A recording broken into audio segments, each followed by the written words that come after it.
Neste vídeo eu vou responder algumas perguntas feitas lá no meu Instagram. Se você quiser entrar no meu Insta, eu vou deixar na descrição do vídeo, tá? Então eu vou começar com essas duas perguntas. A do Bruno foi: para iniciantes, quais setores e ativos seria mais indicado? Enquanto o Anderson perguntou: vale a pena mais de 10% da carteira em Itaúsa, que abaixo de R$ 9 está me chamando a atenção. E aí a gente precisa responder, né? Quantas ações deveremos ter em carteira? Isso tem muito a ver com o nível de exposição que você quer, quais setores e ativos também você colocaria na carteira, né? Então vamos começar um pouco mais focado no ano isso aqui. 10% a mais em uma ação, independente se é Itaúsa, qual que seja.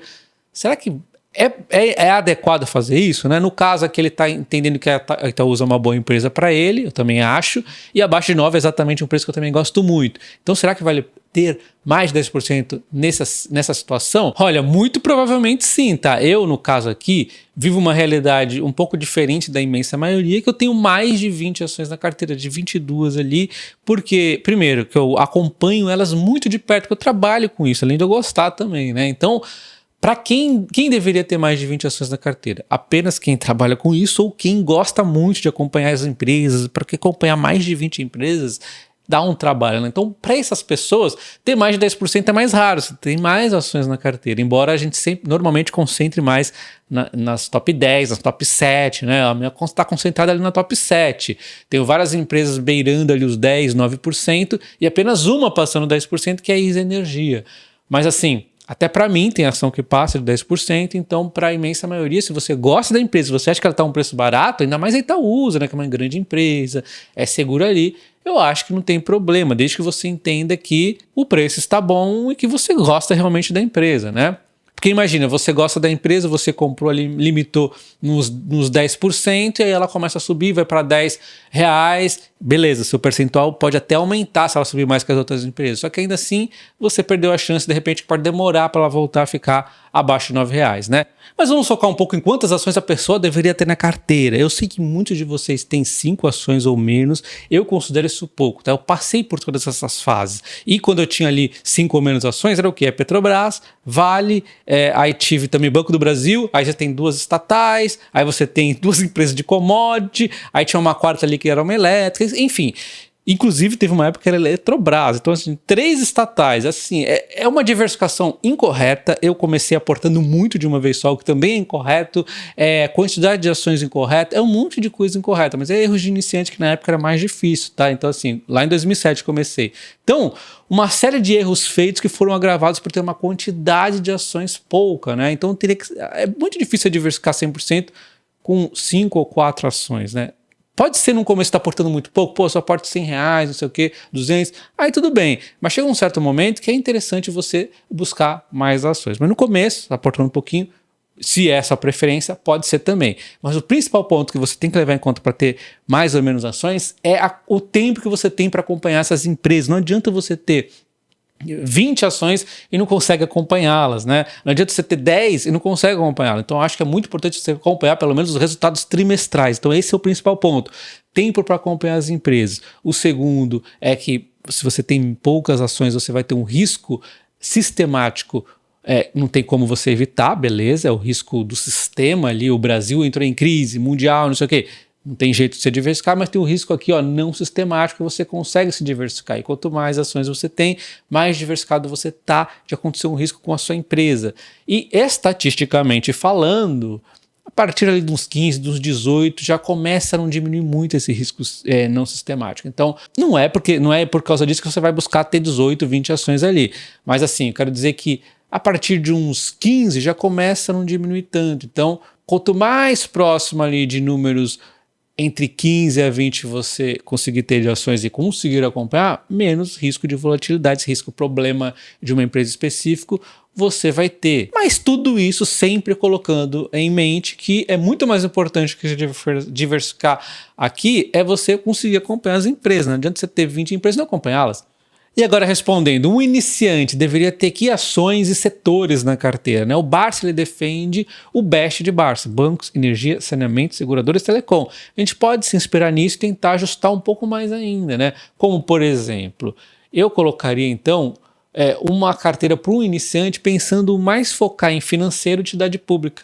Utilidade pública é o setor mais tranquilo aqui na minha visão, tá? Então mesmo empresas de importes menores, elas costumam ter um perfil que aguentam bem os problemas. Só evite um pouco, se você é iniciante, empresas com muita dívida ali, tá?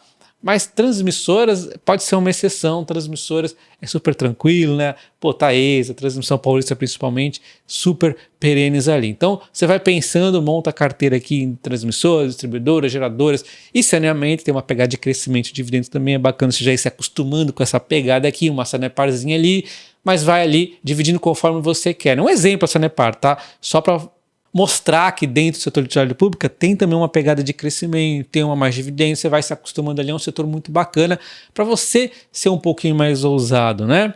Já o setor financeiro, eu diria não simplesmente bancos, mas diria bancões, porque pô, Itaúsa pode considerar como banco ali, o próprio Itaú, o Banco do Brasil, né? E mesmo o Bradesco e o Santander, a gente também pode considerar, mas você vê que até eles têm um momento de volatilidade.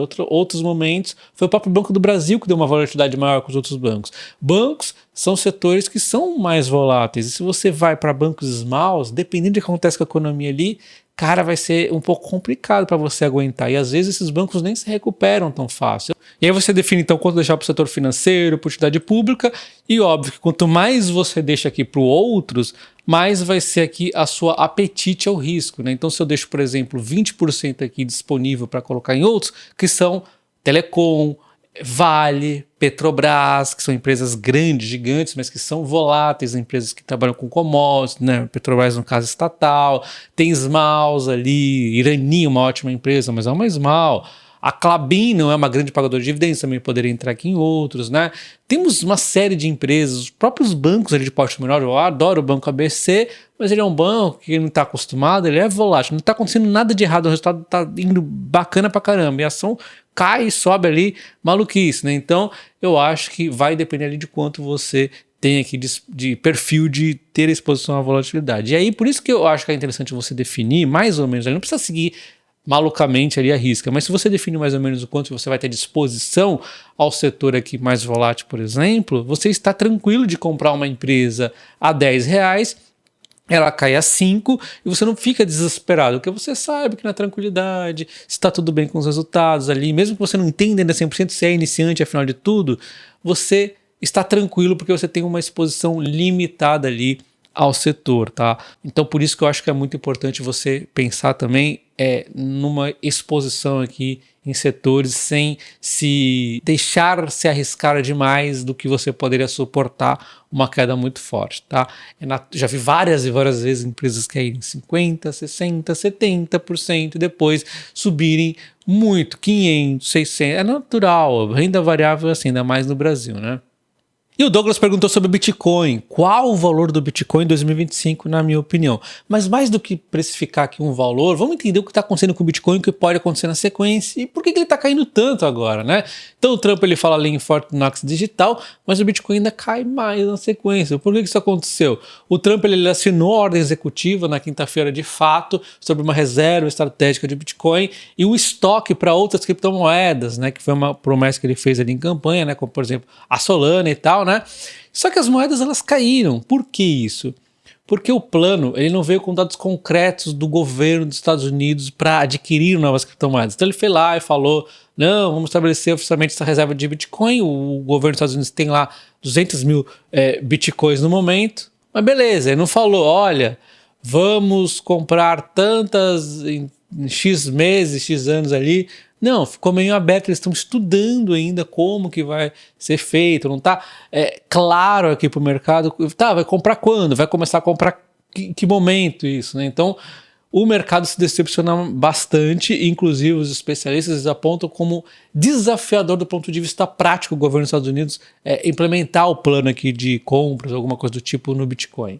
Então, ao menos por enquanto, a reserva será composta apenas pelas criptos que o governo já possui, segundo o secretário de Tesouro dos Estados Unidos. Um plano será implementado para estudar a viabilidade de aquisição de mais criptos. Então, um plano ainda vai ser divulgado. Só existe a reserva agora oficial, mas beleza, por enquanto ela é composta apenas do que os Estados Unidos já tinha ali de Bitcoin Então esses cerca de 17 bilhões de dólares que os Estados Unidos têm em Bitcoin, que aliás perdeu um pouco de valor com essas quedas, né? E também tem outras criptomoedas, eles vêm de apreensões ali, de questão de hackers e tudo mais, né? Então não foi Bitcoins que os Estados Unidos foi sair às compras. E agora ele realmente oficializa, olha, poderemos estar comprando Bitcoin, mas agora precisa implementar o quê? O plano para comprar Bitcoin. Então o que nós podemos ver é que o Bitcoin cada vez vai ser menos volátil, mas ele ainda segue uma dinâmica de volatilidade com tendência de alta, e alguns períodos de bear market e rallies de alta, né? Então a gente pode ver aqui que nós temos o período do halving, que é caracterizado posteriormente por um período de alta, um topo, uma queda. Isso sempre acontece. Nós estamos novamente aqui, ó, no período ainda de alta, nós estamos um pouco mais do meio ali do período de alta. É esperado então que ali mais ou menos para começo de 2026 vai chegar um período onde ele vai realizar, vai chegar mais ou menos aqui, ó, aos preços que ele está inclusive agora, né, para depois voltar a subir mais para frente, né? Eu acho que ainda nós podemos subir, né? Mas é difícil a gente imaginar que o Bitcoin vai seguir sempre o mesmo padrão, né? Porque nós estamos cada vez com mais pessoas adotando, e a adoção do Bitcoin inclusive faz ele também subir, né? Então podemos ver o Bitcoin nesse momento batendo 83 mil pontos. E quando a gente olha o curto prazo, nós estamos falando de curto prazo, ele na minha visão está numa linha de tendência de baixa ainda, que ele não está conseguindo romper, né? Eu não sou de fazer análises muito complexas, eu gosto de coisas simples, e na coisa simples que eu estou vendo é que de curto prazo, curtíssimo prazo, ele está aqui, ó, sendo desafiado, ele não está conseguindo superar essa linha aqui de tendência de baixa, então ele está ainda numa certa tendência. Então ele está precisando de notícias aqui, alguma coisa que vá fazer ele voltar a subir, ou de repente simplesmente o pessoal começar a achar que ele está muito descontado e começar a colocá-lo em alta, né? Mas o curto prazo aqui com o Trump, que o pessoal não gostou da notícia, é um pouco difícil de imaginar ele dando uma estouradinha para cima. Eu acho que ele vai ficar aqui num momento de curto prazo complicado. Nós temos aqui uma série de notícias aqui na CoinFury, por exemplo. Você pode ver diversos analistas comentando aqui sobre Bitcoin, e muitos acreditam que ele vai chegar aqui até 69 mil pontos, e aí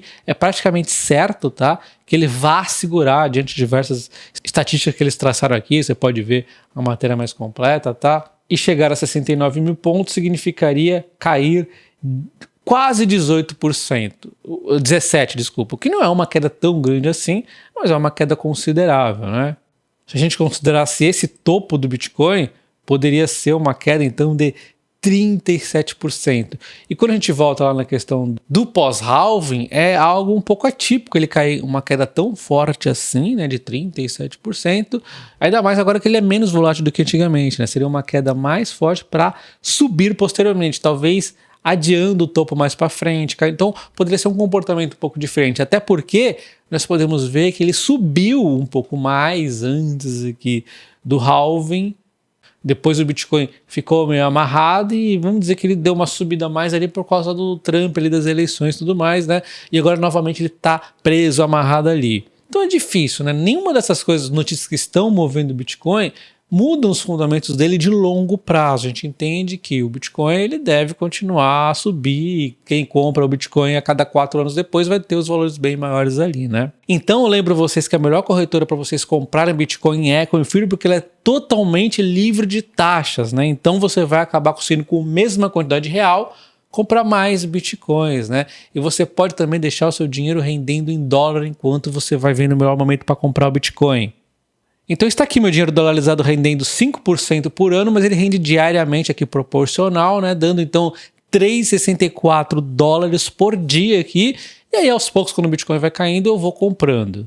E além do Bitcoin e outras criptomoedas, temos ações brasileiras, ações do exterior, como por exemplo os Estados Unidos, né? E o S&P 500 é muito importante aqui para a gente ver também essa resposta do Bitcoin, que tá o quê?